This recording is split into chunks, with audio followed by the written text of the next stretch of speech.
দৈমাৰী চুৰ নেকি? ৰঞ্জন দৈমাৰী একদম প্ৰিয়তম পাইতাৰ বড়ো আলপা হওক কি হওক যিমান আণ্ডাৰগ্ৰাউণ্ড লিডাৰ আছে ইহঁতক ইমান স্পেচিয়েল ট্ৰিটমেণ্ট দি পেলাই আমাৰ ৰঞ্জন দৈমাৰী কেলৈ জেলত এতিয়ালৈ বৰাই ৰাখিব? সেইকাৰণে মই বড়ো সমাজক ৰিকুৱেষ্ট কৰিছোঁ, আজিৰ পৰা আপোনালোকে আন্দোলন কৰক। মই লগত আছোঁ, ময়ো যাম আন্দোলন কৰিব। ৰঞ্জনক ৰিলিজ কৰিবৰ কাৰণে ৰঞ্জনে ৰিলিজ কৰিব লাগিব।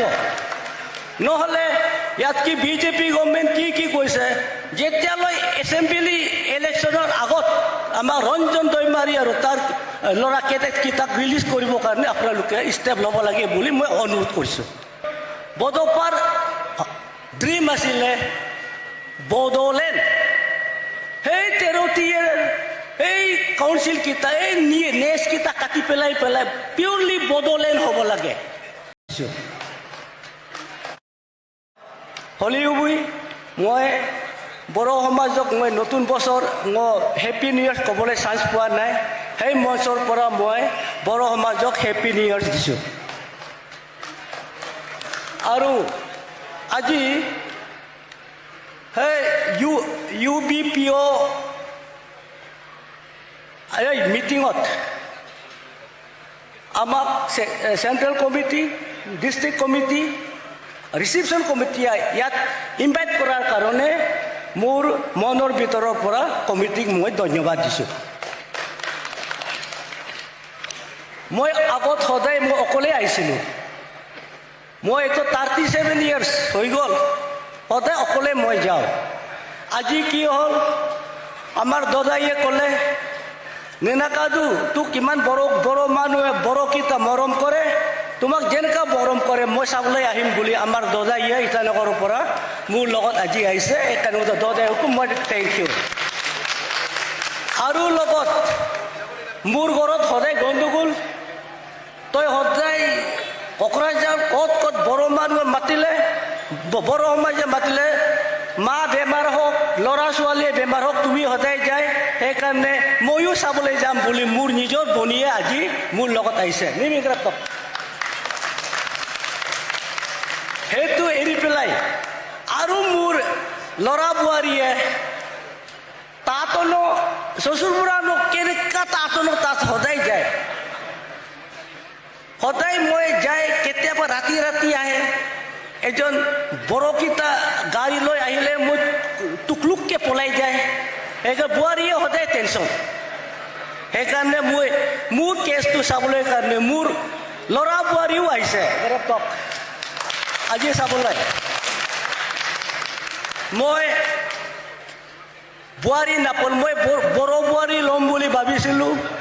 আমাৰ লক্ষ্মীয়ে আমাক তেনেকুৱা জইন কৰি দিয়া নাই। হ'লে এতিয়া নাতি বোৱাৰীৰ কাৰণে মই ঈশ্বৰক প্ৰাৰ্থনা কৰি আছোঁ। আৰু আজিৰ বিষয়ে ক'লে আমাৰ ফাউণ্ডাৰ আমাৰ মিনেশ্বৰ ডাঙৰীয়া আছে, সি কেনেকুৱা এইটো ইউনাইটেড বড়ো পিপুলছ অৰ্গেনাইজেশ্যন বনালে সেইটো সি আকৌ চাই পেলাই বনাইছে। আউটছাইড বড়োলেণ্ড সেই আসামৰ সুকে কোণে বড়ো মানুহ আছে, ক'তবা মাছ পুখুৰীত 2-3টা মাছ পুখুৰীত ক'তবা বড়ো মানুহ আছে, ক'তবা বড়ো বস্তি আছে বুলি সি ভাবি পেলাই সেই জেগা থকা বড়োকেইটাক সি ইউনিফাইড কৰি ইউনাইটেড বড়ো পিপুলছ অৰ্গেনাইজেশ্যন বুলি কৈ বনাই পেলাই সি নিজে ফাউণ্ডাৰ হৈ নিজে চলালে। লাষ্টত ঈশ্বৰৰ আশীৰ্বাদত Bodo Kachari welfare autonomous council ওলাই গ'ল, নিজে তেখেতে চিফ হৈ আছে। সেইকাৰণে মিনেশ্বৰ ডাঙৰীয়াক মই সঁচাকৈ আগত ঈশ্বৰৰ নিচিনা চাইছে নেকি, আগতে সপোন চাইছে নেকি বুলি মই আচৰিতকৈ ভাবি মই মিনেশ্বৰ ডাঙৰীয়াক মই ধন্যবাদ দিছোঁ।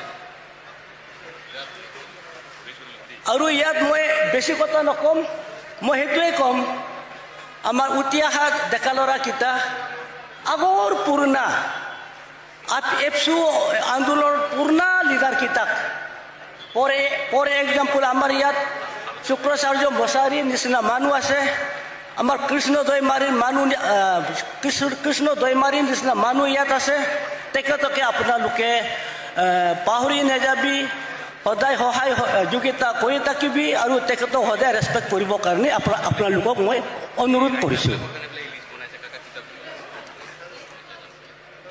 মই এটা সদায় মই কৈ আছোঁ, আজি ইয়াত আমি পূৰ্তিকে থাকিলে কি হ'ব?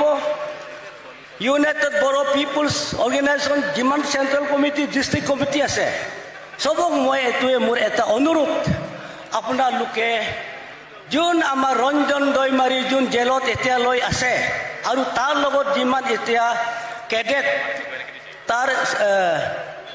তাৰ লগত এতিয়া যিমান লোকে চেণ্ট্ৰেল জেলত আছে সিহঁতক আপুনি ৰিলিজ কৰিবৰ কাৰণে আজিৰ পৰা মুভমেণ্ট কৰিবৰ কাৰণে আপোনালোকক মই অনুৰোধ কৰিছোঁ। কেলে বুলি ক'লে এতিয়া অসম চৰকাৰৰ মিনিষ্টাৰো গ'ল, আমাৰ অনাৰেবল MLAও গ'ল, চব নৰ্থ ইষ্টৰ যিমান আণ্ডাৰগ্ৰাউণ্ড লিডাৰ আছে চবক VIP ট্ৰিটমেণ্ট দি ৰাখিছে, BPI সিহঁতৰ ছিকিউৰিটি দি ৰাখিছে। আমাৰ ৰঞ্জন দৈমাৰী চুৰ নেকি? ৰঞ্জন দৈমাৰী একদম ফ্ৰীডম ফাইটাৰ, বড়ো মানুহৰ কাৰণে এতিয়া নিজৰ লাইফটো ছেক্ৰিফাইচ কৰা হয়। বেলেগ আণ্ডাৰগ্ৰাউণ্ড লিডাৰ কেইটাক আলপা হওক কি হওক যিমান আণ্ডাৰগ্ৰাউণ্ড লিডাৰ আছে সিহঁতক ইমান স্পেচিয়েল ট্ৰিটমেণ্ট দি পেলাই আমাৰ ৰঞ্জন দৈমাৰী কেলে জেলত এতিয়ালৈ ভৰাই ৰাখিব?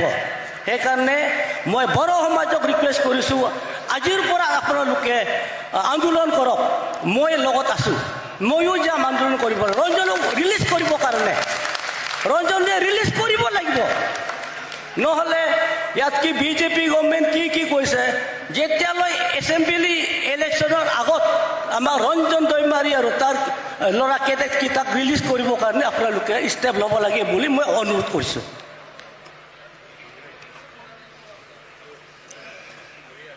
আজিওতো চাইছোঁ বুট পূৰ্তি ইমান ভাল লাগিছে, সেইটো সপোনটো হৈ গ'ল আমাৰ বডোপাৰ সপোন।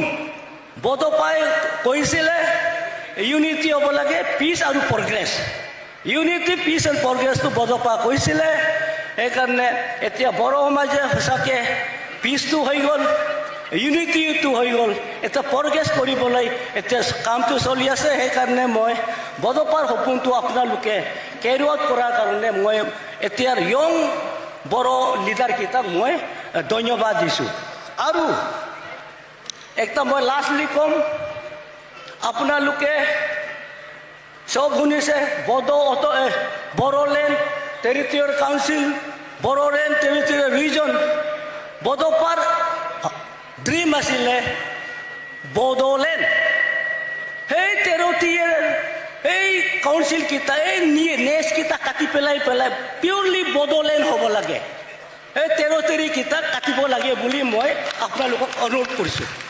পিয়ৰ বড়োলেণ্ড হ'ব লাগে, সেই অট'নমাছ কাউন্সিল অট'নমাছ টেৰিটৰি সেই চব কাটি দি পেলাই চিম্পুল বড়োলেণ্ড পাব লাগে বুলি আপোনালোকক মই অনুৰোধ কৰিছোঁ। আৰু মই কিবা বহুত